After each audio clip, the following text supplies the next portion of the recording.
So, welcome, Kerry, and thank you very much for joining me today. I just want to tell you a little bit about the 42-day challenge and how I came to this idea. I started to really listen to my clients, and I realized that the majority of them had this concept that they're going to get to it when they have the chance. Everything was kind of pushed back to this ultimate one day. And I realized that this seems to be a bit of a common denominator, and I'm sure it's something easy that we can shift, right? So I created the 42-day challenge, which is a habit shift. And so you can either start something or stop something. And then I realized with doing the 42-day challenge that they also had kind of like a fairly common denominator. It was like everyone said, one day they're going to meditate, one day they're going to do yoga, one day they're going to improve their health. So it's always this one day concept. And I thought, no, we can start working on these. If you're wanting to do these things, there's got to be easy ways that we can reach out and we can gather information and we can be able to push ourselves forward. So hence why I've invited you here. I joined your class at the Virgin Active and I absolutely loved it. I felt really, really comfortable in your presence, and I felt as if I had not only gained from doing the actual stretches of yoga, I had gained, like, my soul was happier for being in your presence. So, what I really want to do is just chat with you and get some of the ideas and some of the concepts that you do to spread the news and to kind of spread the love around. So yes, thank you.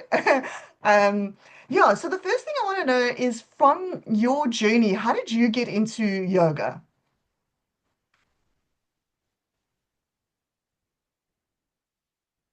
First of all, just thank you very much for have somebody kind of that you've had an impact or on somebody's life, and that what you had experienced in the space is exactly what I like to bring across in my teachings. And so it's wonderful that you were there and you did experience that it wasn't just this physical thing that we do with our bodies. Um, my yoga journey, I think, began, I could almost be almost 20 years ago, I would say. Not consistently, but 20 years ago, the first time I went to yoga was Iyengar yoga in town, which is with a lot of props. It's very focused on alignment and it's quite disciplined and very strict. And I think I did it about on and off for 2 years. And then I kind of got bored, or I kind of got tired of it and I kind of just left it. And and then many years later, I always wanted to do this thing called yoga, and I walked into a yoga studio in Nuremberg. And at that time, a teacher by the name of Leora was running it. It was called Yoga Within. I don't know if you're aware of No. her, but she was an amazing teacher. And that I remember the first day I walked into that class, I felt like I'd arrived home. That's all I can explain. It just felt like I had found the missing link. I found something that just felt so good for me and just felt like the right thing. I think for a while I was searching for something, but I didn't know what it was. I was Mhm. lost in the corporate world, um, totally reactive to everything around me. Was probably very angry, and also a lot of things that I hadn't really dealt with, and very little understanding of who I Yeah. was and kind of what am I here for, kind of thing. And so I started to practice there, and I really just loved it. Something shifted in me. And I was very fortunate that she had a teacher that was in Israel that she used to bring out sporadically every year or every second year for these little immersions of teacher trainings or whatever. And I was very privileged to spend a lot of time with this man because he is such a, I would say, a guru when it comes to yoga philosophy. So I really learned so much through yogic philosophy and the understanding of taking that ancient teachings into everyday life. And it didn't happen overnight. It takes it's been a long journey. And then I decided this yoga thing was so amazing for me that I wanted to go deeper. Like, how could I deepen my practice? How could I go deeper into this practice? So I decided to go and do my yoga teachers training, which I did in, I think it was 2012 or 2013. And I was very fortunate that we did it in India, which was amazing. Yes, very nice. And yeah, and I thought I'd kind of arrived, but there was, when I look back, I was still so raw. There was so much still to learn and to apply that. So I did my yoga teacher training with the intention of, for me, only me. And I just wanted to say to whoever's watching this that a yoga teacher's training, think of it not as a training that you do to become a teacher. It's an incredible transformational thing to do a yoga teacher's training because Mm. you really you learn also the philosophy, but you learn sort of a little bit more about yourself. But it's just, yeah, it opens up a whole new thing. So it's a beautiful way of just kind of getting to know yourself better. And also it pushes all the buttons. It makes you feel very uncomfortable. It's not easy. It's not easy. It's a commitment, like you said, for 200 hours. And, in India, we were getting up every morning, practicing meditation for an hour, and then a 3 hour practice. And then it was physically, emotionally, mentally, it was really tough.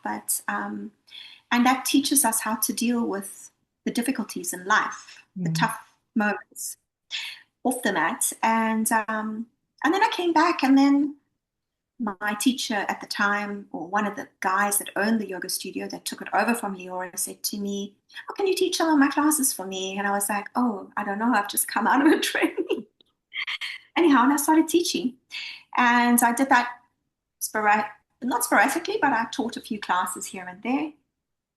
And then when I got divorced about 9 years ago, I all of a sudden needed to find a source of income. So it became my full-time job. How lovely. Yeah. I always say to people, you never know how your life is going to unfold. Yeah, From corporate, I never thought that I would be teaching yoga as my profession. So it was yeah, like something that felt like a bit of a dream, unattainable. yes. And it's been such a beautiful journey. Yeah. Yeah, and I think from what I'm hearing you saying, it's like there's such gratitude for the opportunities to be a yoga teacher. It's wonderful. Yeah, I try and remind, that's one of the things that I do is I always look and remind myself that even though working for yourself and teaching takes a lot of effort, it's not, you don't just arrive, you've got to prepare classes. There's a lot of effort that goes into giving a lot of yourself. But I always have to just remind myself that my time is my time and I'm doing what I love. And it does bring me so much joy. And I think when you teach, you grow so Yes, much. definitely. Mm. Yeah. Yeah, I think it's one been, of the I'm very differences blessed. And I think one of the differences with yoga to any other exercise is it brings in some form of self and some form of like mindfulness. So I want to hear from you, like what is actually the difference? Like when you go to a yoga class, you leave feeling different than going to any other exercise class, and it's almost like this feeling of mindfulness that is settled in. I don't know how really to explain it, but it's a different feeling. What are your thoughts? yeah, so in the Western world, we know yoga is a physical practice. So I always say to people, the physical practice is great. Yes, it builds strength, it can build flexibility. And there's so many different styles of yoga that you can practice in. Mm. So, um, and each of them they all have a common denominator. We're working with the mind, body, spirit, soul, whatever you want to call it. And I think it's the connection to your breath and just this movement. And when you're focusing, you cannot not be present when you're in a yoga class. You have to be completely alert and present. So immediately, it's a way of calming the mind without even intentionally trying to do that. It just happens because you have to focus. Otherwise, you're going to if you're in a flow class, you're going to lose the rhythm and you're going to go the wrong way. And I mean, you have to focus on your balancing. A lot of yoga has a lot of balancing in it. So the balancing poses really teach you to bring your senses internally and to connect to your sort of more of an internal balance. So getting that balance in the body. And then also when you practice yoga, all the poses are there. They're not just exercises or postures that somebody just said, oh, well, let's just do this. I always say to people, there's a reason. Every single pose is addressing a different area of the body. So we often hold trauma, tension, stress, all sorts of things in the body. And our little habitual patterns come out on the mat. So it is interesting because you have this chance to really observe yourself, and then you notice all these little things, and you do get the sense of well-being. Also, very important is the breath. When you're breathing, and a lot of the yogas you're moving, you'll find that you're up and then you're down, and you're kind of moving in different sort of directions, and you're twisting and you're turning and you're dropping forward and you're standing up. So all this movement, the breath is moving and stimulating. It calms the nervous system, it calms the mind, and we get this feeling of kind of, I would say, almost like bliss, which is the eighth limb of yoga, to create that bliss or samadhi of just that complete stillness, because your mind just quietens and the body feels good because you're actually working into your endocrine system, or what in yoga we'll talk about the chakras or the meridian lines or energy pathways. So it stimulates everything in the body. Yeah, I think it's when you learn to surrender. So maybe you don't experience that initially in a class, that feeling of, yeah. And also I think that it depends on the class that you're going to as well. Look, there's a lot of yoga out there that is very physical, which is great. There's nothing wrong with that. But when you have that deeper understanding, and when you are choosing a space to practice yoga, it's very important to choose the right teacher for Mm. you, because there's definitely this connection that you kind of build with that teacher, and having the teacher to bring across what you need. So I try and interweave the philosophy and the understanding into my classes, so that when you go away, you don't just go away with a physical. You kind of, you have the realization. It's just little subtle things that, a theme or an intention, or just to speak about what's happening, not only physically in the body, but also mentally in the mind and the emotions. And I think well, I wanted to get into yin later, but I think that yoga itself is such a powerful practice, because behind those movements is a real deep, inner, subtle connection to self, Mm. you know? Yeah, I don't know how to definitely. explain. I think There's that's so why I many. enjoyed your class, because it gave you that combination of, like you said, like an intention, and there was an extra feeling there, which is really lovely. And I think that's the true sense of what you've been talking about in terms of yoga. I do want to hear about what you've got to say with the yin, but I want to ask you another question quickly. Um, Now, if you're new to yoga and you haven't done this and you're doing the 42-day challenge, what do you suggest is a nice way to, because what I'm hoping to do is to be able to use a form of yoga to create in like the transformation that you can also get from yoga, like that movement from seeing things in another way. So my question is, if you're new to and you're wanting to do yoga, it's on your list of things to do. What's a nice way that it doesn't seem so far away? Because that was one of the reasons why I never joined yoga before, because it always felt as if it was like, one day I'm going to get there, and right now I'm still not ready. Where actually, you're never going to be ready until you've actually joined, right? The philosophy is different. So, what can you suggest that they do that it's not so daunting to start. Very true what you said. So many people say to me, I want to come to yoga, but I'm too stiff. I need to get supple first. Or I need to be supple. Um, yeah, I could speak about yoga for days. Um, I think that, as you said, I think a lot of people are intimidated. Mm. They have this visual idea of what yoga looks like. And unfortunately, Instagram is partly the problem. Or these social medias, because everything on there looks so like, wow, they're unattainable. Yes. And remembering that yoga is not just a physical practice. That is only the third limb. Huh. It's a life, you know. So, and when you realize that certain postures that you're doing, it's not about the posture itself. So, not focusing on the pose, but rather focusing on what is happening with your body physically in the pose, what's happening with the bind, and what's happening with the breath. Um, and if you were wanting to, somebody that wants to start yoga, I would suggest kind of going into maybe like a beginner's class. Okay.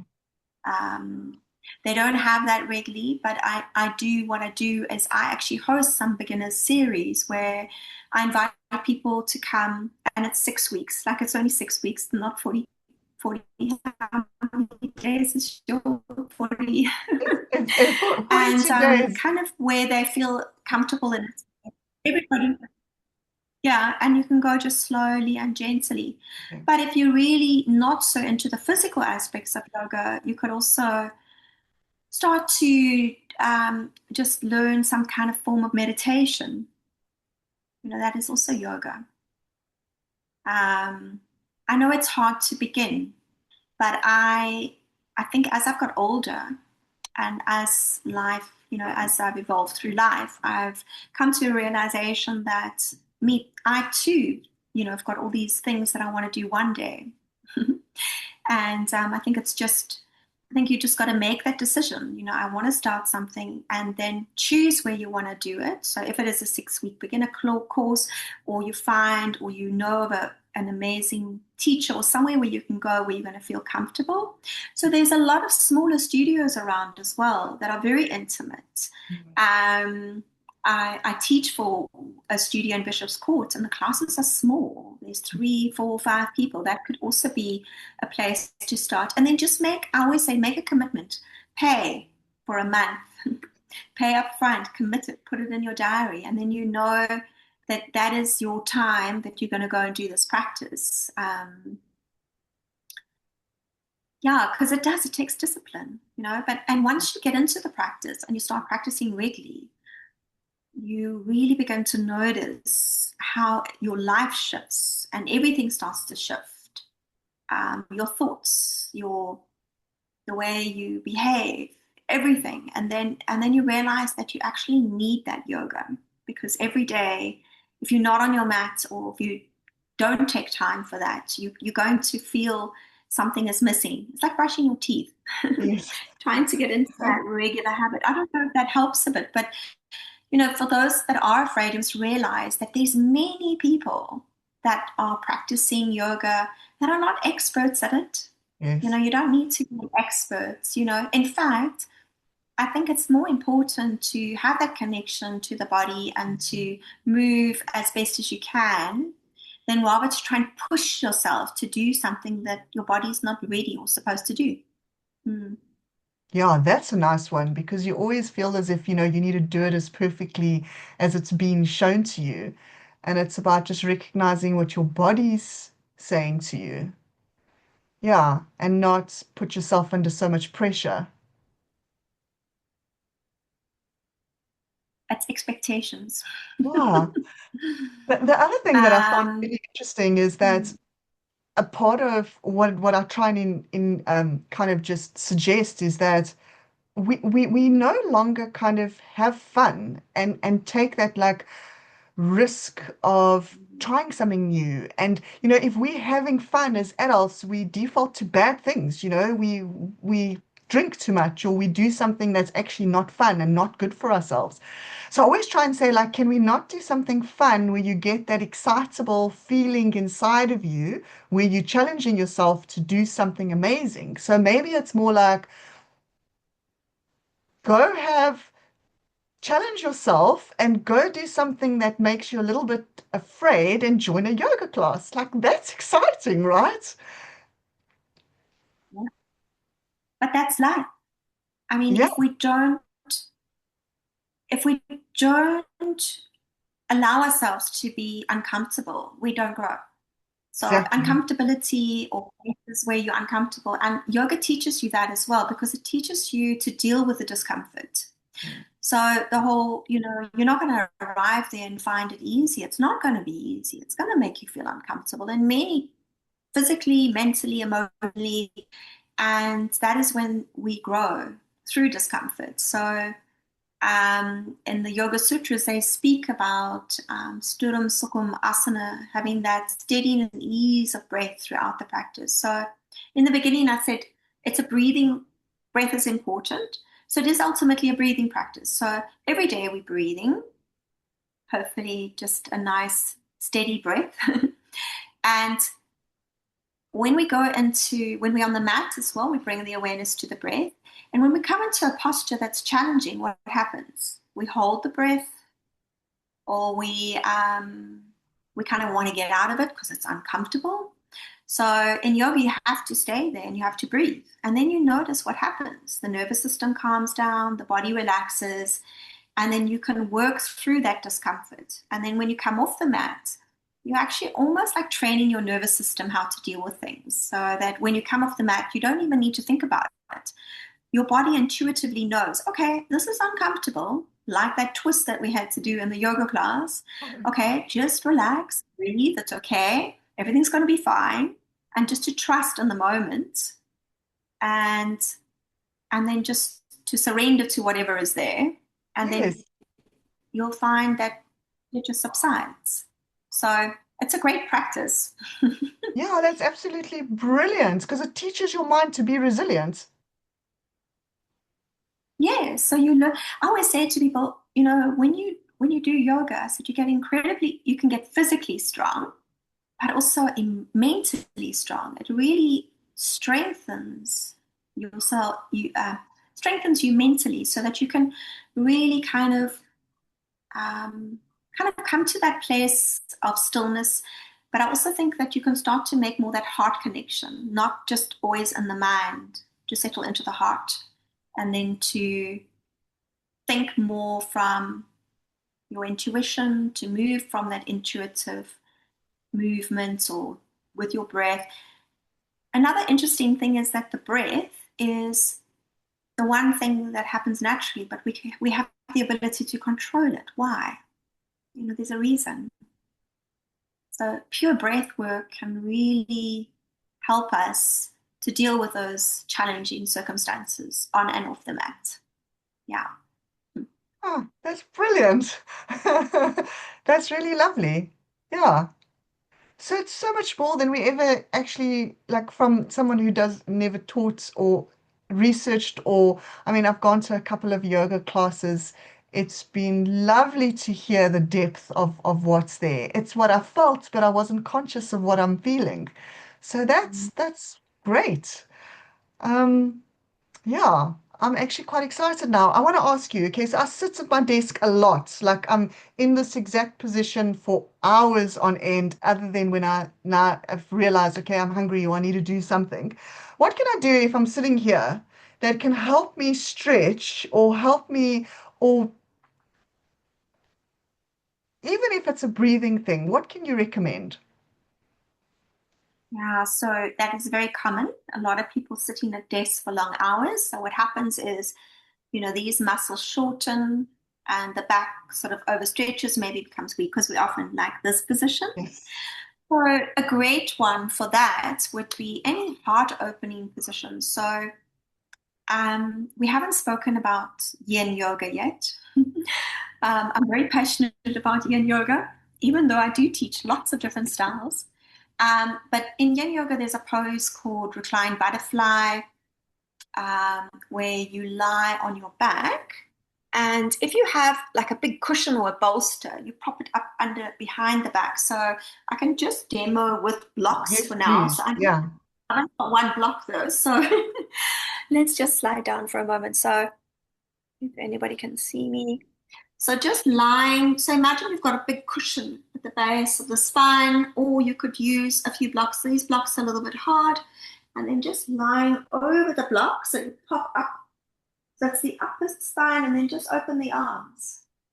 Ah, Um, so you can lie over a cushion. You're happy to lie over the block while I'm doing here. You can also extend the legs. And in the yin, we put the feet together and you just lie there. Because what it does is it will stretch now these muscles that have become tight and open the shoulders, because that's a huge thing. And also remembering that the shoulders are related to our hearts. And in mm. traditional Chinese medicine, which is something I'm also a bit passionate about, this is your energy line of your heart is on your arms and your shoulders. It's expressed, heart is expressed, often expressed as joy, and from joy comes abundance. But you can also experience lack of joy. So sometimes people are tight and stiff here, not only physically, but emotionally as well. When you're holding onto something, you're closing off. So to do this feels like too much. It's incredible when you go into back bending or deep heart openers that for a lot of people it immediately releases emotions. They start to cry. So when you open your heart, yes, you need to do it to stretch the muscles for the desk work. But then also there's this energetic opening that happens, and maybe a release of emotions. We also have grief in the shoulders as well, related to the lungs. So another great one is to just simply take the arms behind your head and just bind them and then just stretch them back and down, just opening into the shoulders. Or even just sitting at the desk and just taking the arms, open the arms, and just wrap one elbow underneath the other. We call these eagle arms, and just raising them above, but just stretching into the shoulders there. And then for the lower back, I always say lying on your back and doing twists. So any twists or rotations. So if you're lying on your back, you can bring, should I show you? Yes. Maybe easier. So if you lie on your back, this is one of my favorite ones. You can bring one knee into the chest and you take this arm and place it flat on the mat, and then you roll the hips over to the other side and just maybe tap your toe down. And then again, you can use a block if you want under the knee. And the idea is to open the chest. You can open both arms, maybe turn towards the extended arm. I mean, that's a great release for the lower back. It's one of my favorite poses. I think I must probably do that nearly every day. And then also just some cat and cow movements. So there's that just on your all fours and just dropping the belly, rolling through the spine, and then dropping the belly on the in-breath and just rolling through the spine. So just keeping that mobility going. So these are all little things. There's lots of poses we can do for the lower back. Any forward folds. You'll see in yoga, most of the poses or asanas that we call it are opening the shoulders and the hips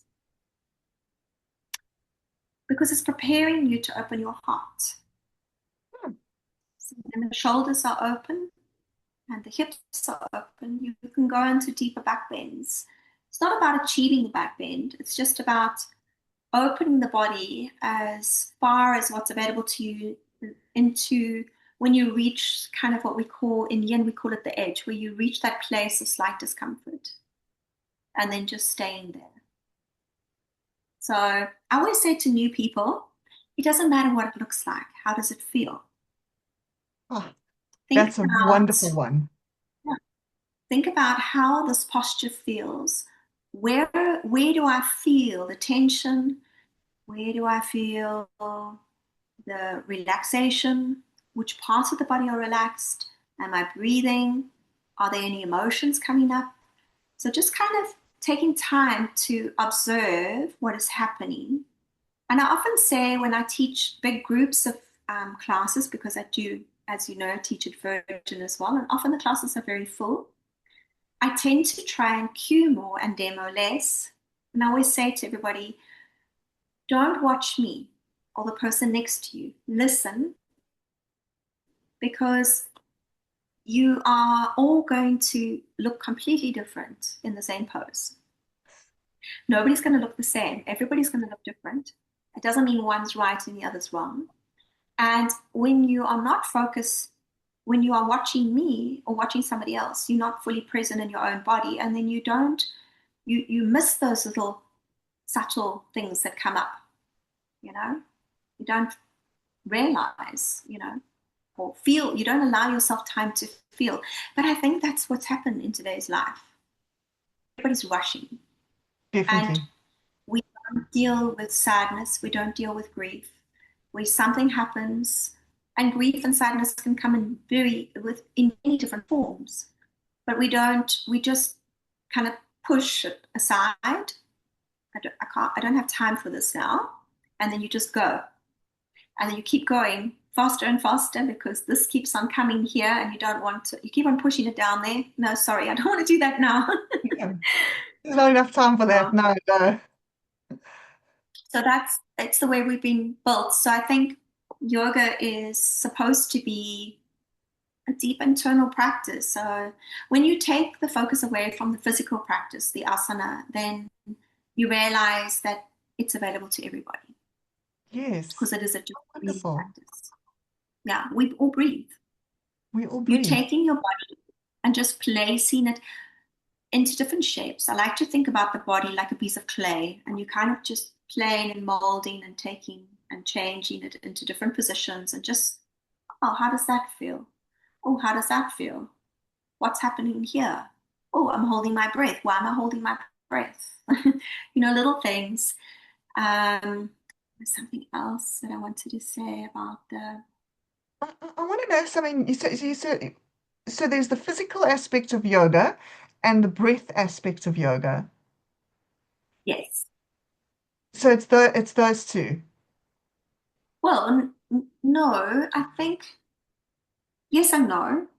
There's a lot of things that come into play. So depending on different practices, focus on different things.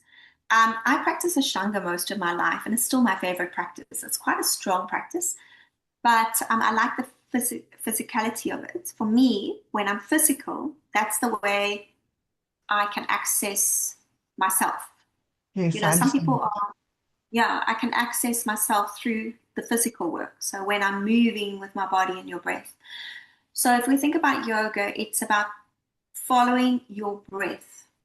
So you're breathing and then you move to the rhythm of your breath. So maybe the breath becomes slower, deeper, longer. And the idea is to get this kind of rhythm that you're just moving and following your breath. And then comes in what we call drishti or gaze, your focus. So you've got your focus internally. So think about a horse with blinkers on, not getting distracted by what's outside. So there's that drishti, that focus, your gaze. Where are you focusing towards? So it could just be the tip of the nose, or in some practices, like yin, you could close your eyes. So it's the focus, the breathing, the posture, and then also just having that connection. Often we talk about what we call bandhas, just the connection to the root lock, the pelvic floor, kind of just holding and containing the physical body, and all those things together kind of lead into a state of meditation because it's like a moving meditation. If you look at qigong or tai chi, you see how slow yoga can be like that too, Yes, you know? yes. Yeah. And then that's why we feel so good because we're kind of flowing and moving and we're not Mm. we're not getting stuck. we're just moving. It just feels good. And it's working on all the energy pathways. It's opening places in the hips. And this is where we carry a lot of tension and stress, and we carry trauma and stress in the hips as well. Yeah. Yeah. People get frozen shoulders. They say it's an emotional thing, you know? Yeah, I can definitely believe that. Yeah. Mm-hmm. So it's very powerful. I think because I think any form of growth, therapy, or whatever you do, this we can express it through words, but I think you have to work with the body because it sits in the body. And how do you access it if you don't even know it's there? We're not even aware of what the body's holding. Sometimes it's holding stuff that isn't even ours. Yes. And in the yoga, you can begin to realize, wow, I'm really angry, or I'm getting very irritated or frustrated. Why? What is it that's making me feel irritated? And then you realize that you're carrying all this stuff that you didn't even know was there. Yes. And yeah, sometimes it's just not yours. No, very often it is. Yeah. And remembering that all trauma and stress is usually something from childhood. Mm. It's not always new stuff because we might repeat the cycle through our whole Yes. life and we create new events that have the same. You'll see there's a common denominator between all of them. So the root is normally what happened as a child because when we're young, we don't have the capacity to understand correctly, and something happens and we immediately create an idea of it, or we see or copy what we've seen from our parents, from society, and we kind of embed that into the subconscious mind. Okay, that's how it's got to be. And then that's actually what lands up controlling us and preventing Mm. us from finding what really is true to you. Yes. Yes, we get stuck in the pattern. Yeah. Mm. Yeah, And and I you think can use the help yoga that. movements to release that pattern. Well, to release emotional overload. Yeah. So there's this Yeah. whole other thing that happens underneath. Yes. I say to people, behind the strong, powerful movements of yoga, there's this deeper internal shift. And you can go to any class, even if it is a vibey, loud music, very popular, these new trendy vinyasas. You can enjoy it and not even be aware of the other part of yoga. But somehow you begin to notice something shifted in me. I feel a bit different, or there's Yes. something more going on here. What is it? You know? Mm. Yeah, definitely. Yeah. So you wanted to say a little bit more about, was it the yang? Yin yoga. Okay, talk to So me you get about. so yeah, so you get so because I think it's really something for those people that are on this journey. Um, and it also suits people that are maybe don't want to do anything very physical. And so there's very many forms of yoga to just go back to the beginning. And the Yoga Sutras have been there for thousands and thousands of years. And it's interesting, if you take yoga philosophy, you can see it's still applicable for today. All of it is. Sure. These things that were written thousands of years ago, and it's still very applicable. So that all comes from Indian philosophy. So you've got your sort of developed like Ashtanga and Iyengar. And then from the Ashtanga, which is like a set series that you move with your breath. So it's like a vinyasa or just a movement yoga with your breath. And there's lots of movement happening all the time. And you're in the flow. That practice from that, they developed lots of other practices like power yoga, vinyasa, there's all these different names. But Then there's this other philosophy, the Taoism or Taoist from China. So this is what we call Yin Yoga, which is based on traditional Chinese medicine or rooted in it. Okay. And it is a deep restorative practice. And you will go into certain postures and you stay in them for 5 minutes or longer or 3 minutes. So what happens is when you are still for that amount of time, you start to work very deep into the body. And that is incredibly powerful to release stress, tension. It helps with insomnia. So it actually works with your connective tissues, which are your energy lines. Um, and each energy line is related to an element, which is related to a season.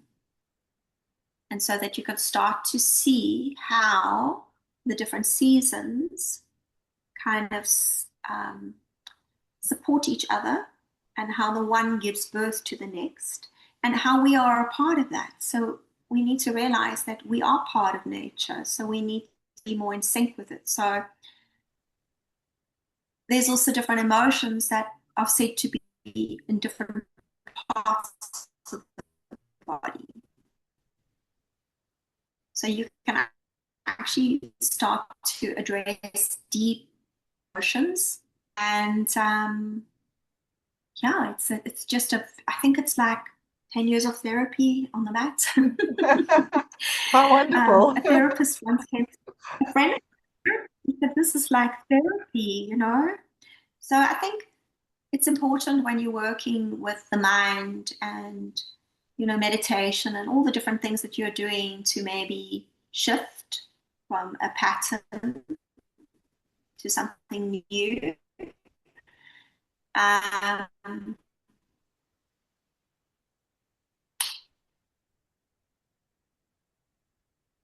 Wanting to shift something, you need to be able to find the root.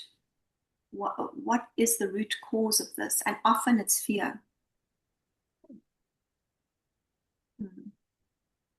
Yeah. Fear of the unknown, fear of not being enough, fear of not being good enough, Mm. or fear of lack, all this.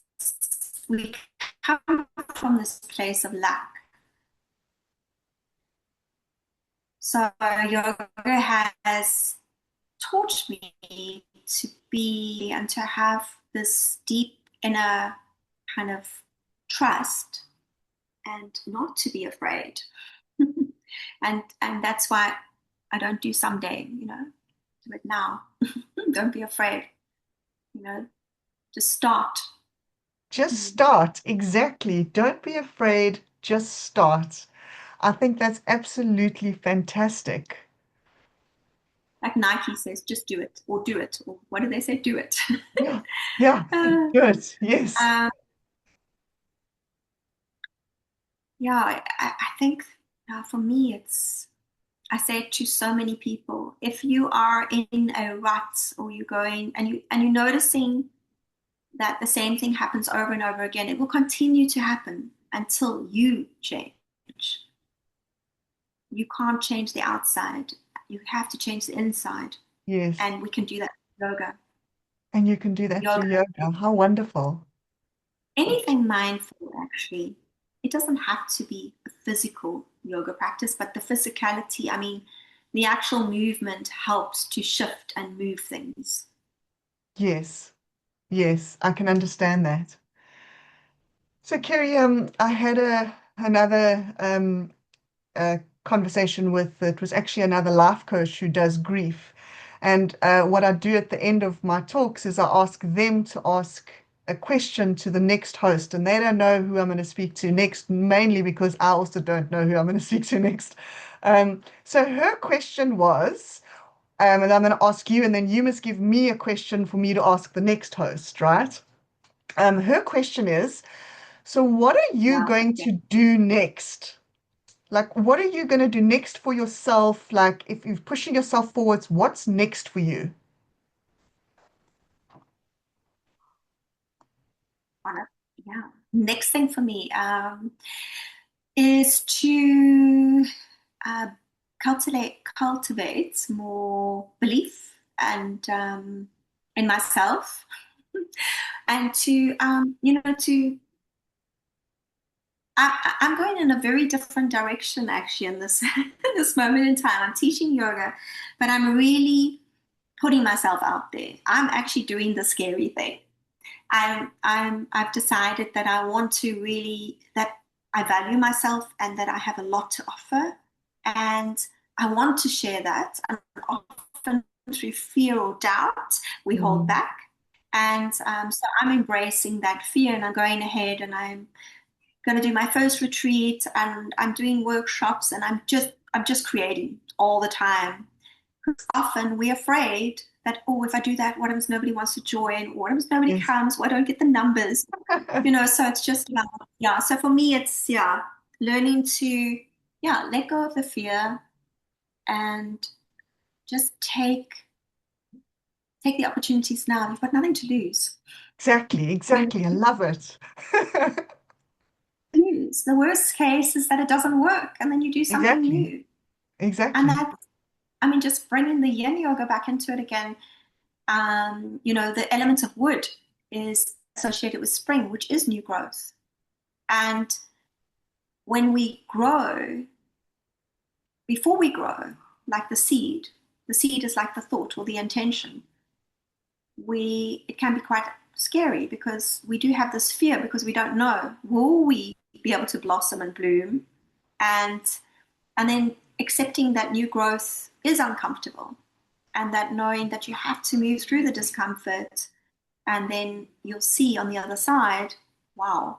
I don't like to say the phrase everything happens for a reason, but I think me personally, through all the challenges I've had off my mat, and there's been a lot, um, I've really grown from it. And now, so I suppose for me, it's easier to sit and say, trust, it's going to be okay. You Yes, know, everything will, you can't see it now, but it will be okay at the end. that's lovely and very motivating, I must tell you. Yeah, no, that's fantastic.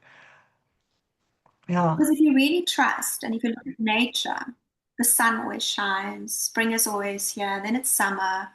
We are part of that. So why would it be any different? yes. We made from the earth. It's exactly the same. We have these ups and downs too. We have winter within ourselves. We have summer. We have all those seasons which represent different emotions, different feelings that also represent different stages of your life, different stages of the day, um, and just to be in harmony, because true life only exists in the present moment. Mm. Yeah, yeah, absolutely. Yeah. And to be within that flow. I always like to think about things like a river. It flows. Sometimes it's a stream. Sometimes it's a waterfall, which is that fear plunging into the unknown. Sometimes it's a pool, just quiet and still. It's always a river, though, but it Yes, just changes into different shapes and forms, but it always remains a river. yes. Yeah, I really like that as well. Yeah. So, Kerry, My, what question can you think of for my next guest? wow.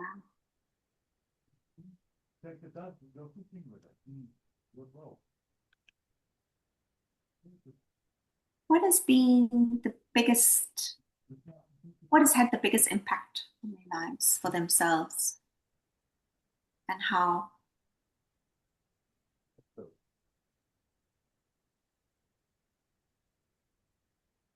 Okay.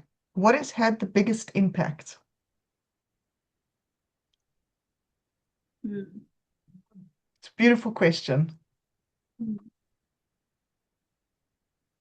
Yeah. Okay, so how do we get hold of you? How do we follow you? Maybe what you can do is you can send me the details on WhatsApp and then I'll include it. But Mhm. yes, how does someone find you? Yeah, so I am on the social media platforms. So I am on Instagram, just under Kerry Lyn Marais, or small case. And it's sort of linked. So my brand, or I found Yoga for the Soul, because for me, yoga feeds my soul.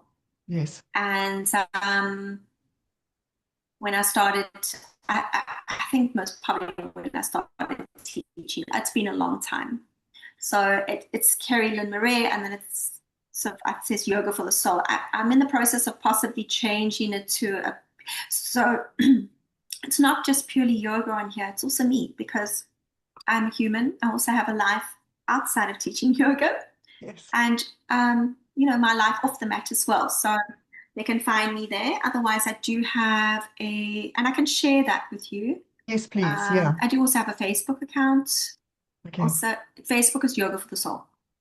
Okay. Um, as a Instagram's just under my own name, and then also just through email. Yoga Yes. for the Soul. I'll put that through, yeah.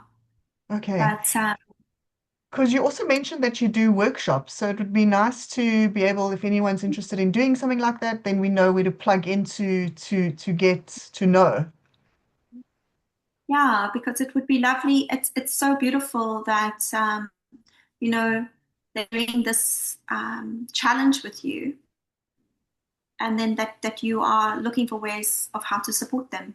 You know, Yeah. Yeah. so I would just say to everybody who's on that journey of the challenge, they're obviously there for a reason, and then maybe look and see what it is that can support you, be it a regular yoga practice or a regular meditation practice. And yes, I do have I'm doing a whole yin series in August, um, and that can really help you understand yourself when you understand the elements, and then you can understand where you are balanced, and you'll notice that it's related to very often have digestion or whatever it is, and then you realize,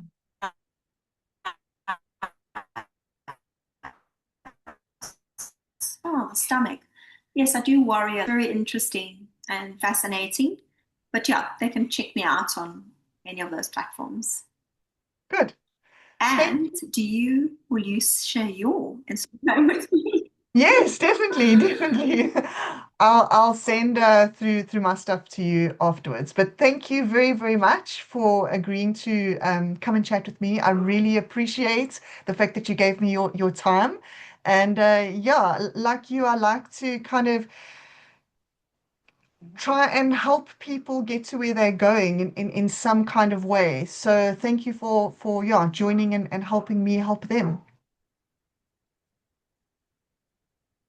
Yeah, I think it's a beautiful process that everybody's on, and just embrace it and enjoy it, because it's just so amazing that when you can, really tap into understanding who you are, and that's when you'll see things shift. But thank you, it's been lovely.